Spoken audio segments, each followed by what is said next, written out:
Mendoan menyatu dalam doa dan renungan dari Katedral Purwokerto Rabu 15 Februari 2023. Saya Romo IA. Selamat pagi saudara-saudari. Semoga kabar baik dan sehat selalu menyertai kita sebagai tanda bahwa Tuhan mengasihi kita sampai selama-lamanya. Mari kita genapi kasih Tuhan itu dalam kekuatan sabda yang kita ambil dari Markus bab 8 ayat 22 sampai 26.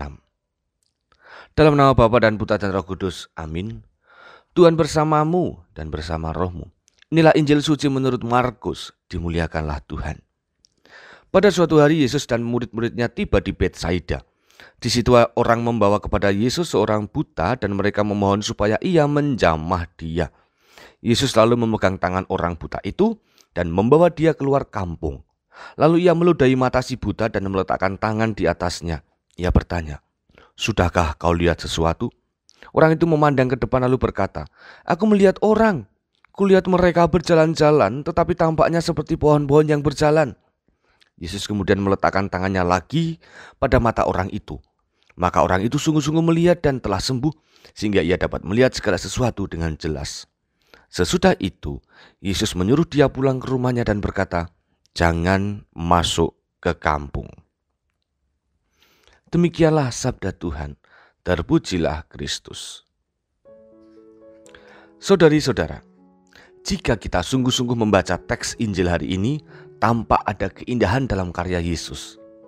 Di sana terlihat bagaimana Yesus benar-benar menjadi pribadi penyelamat. Apa itu? Tentang kesabaran dan ketulusan. Dengan sabar, Yesus menyembuhkan orang buta tadi. Satu kali dicoba masih belum berhasil sempurna. Berikutnya, Yesus memberikan penyembuhan secara menyeluruh dan baik adanya. Ketulusan hati menjadi kunci untuk membina kesabaran. Seringkali kita terjebak pada ketidakmampuan untuk bersabar, sehingga yang muncul bukanlah berkat, melainkan sesuatu yang jahat. Belajar dari Yesus, hendaknya kita memelihara kesabaran, ketekunan, dan ketulusan, agar apa yang kita lakukan menjadi persembahan yang sempurna kepada dunia dan Allah.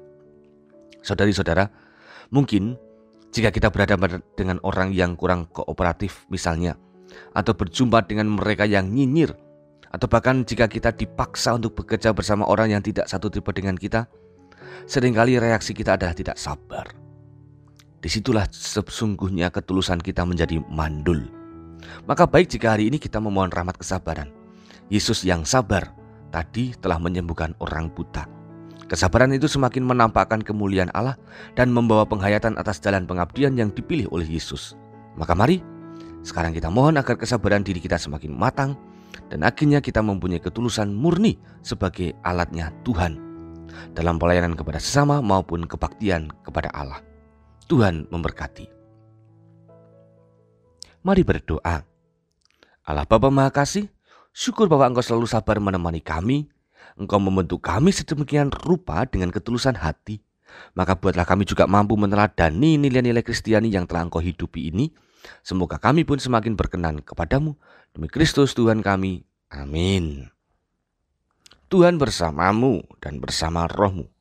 Kita semua, keluarga kita dan segala rencana baik kita senantiasa dalam berkat Allah Maha Kuasa, Bapa, Putra, dan Roh Kudus.